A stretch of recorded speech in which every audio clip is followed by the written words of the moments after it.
Alors, comment apprendre à vivre une crise en entreprise dans les meilleures conditions?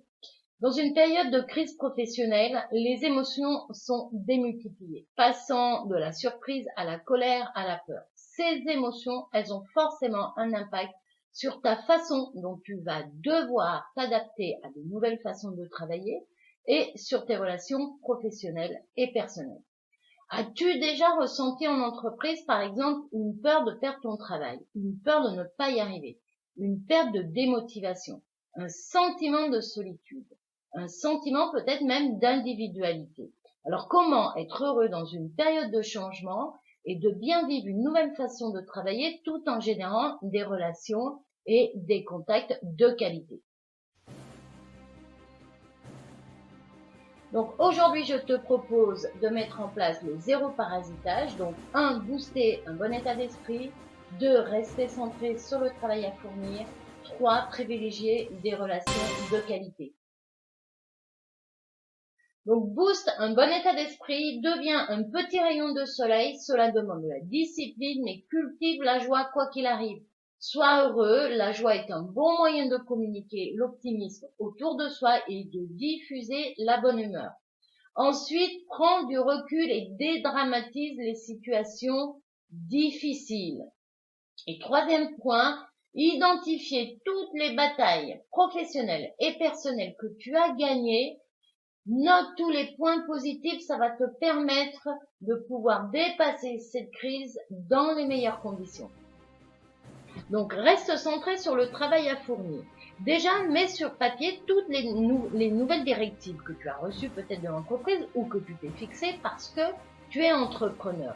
Note-les par priorité pour éviter d'oublier surtout quelque chose pour que ce soit plus clair et surtout de libérer ton mental. Et puis aussi, afin de libérer ton mental, n'oublie pas de planifier. Mais une planification, on fait toujours une planification qui est réalisable. Évite de faire une sous-planification à 15 jours ou 3 semaines sur ton agenda ou une sur-planification parce que si tu ne fais pas tout ce que tu as prévu dans ta planification parce que tu avais surplanifié, ça va te rendre frustré, voire même ça peut te démotiver. Ensuite, ouvre-toi au champ des possibles. N'hésite pas à faire des petites formations à côté qui peuvent permettre de booster, dynamiser et de rester centré sur le travail à fournir. Et si tu es entrepreneur, rapproche-toi d'autres entrepreneurs à travers des associations, à travers des regroupements pour pouvoir partager et pour pouvoir te dynamiser.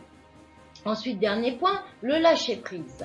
Apprends en fin de journée à te dire je fais de mon mieux, mais je ne peux pas tout contrôler. Ça va te permettre de prendre du recul quand une journée ne s'est pas forcément déroulée comme tu aurais voulu qu'elle se déroule et surtout de déculpabiliser. Donc, privilégier des relations professionnelles de qualité. Donc, centre-toi, affirme-toi, sois clair et ose dire ce que tu penses. Ose être toi-même. En période de crise, en entreprise, on a tendance à se refermer ou au contraire être à la recherche de contacts pas forcément très intéressants pour satisfaire ses besoins, mais qui ne sont pas des relations saines. Ensuite, ose dire non. Alors, j'ai une phrase qui me vient comme ça parce que c'est une phrase qui revient dans les coachings. J'ai peur de conflit avec mon manager ou avec ma collègue, donc je ne sais pas lui dire non. Alors, sache que le oui que tu donnes quand tu n'oses pas dire non, ce n'est pas un vrai oui. Donc, je vais te donner une piste de réflexion pour te permettre d'oser dire non. Lorsque je pose une limite, je ne subis plus les autres, je suis en cohérence avec moi-même, je me respecte. Voilà.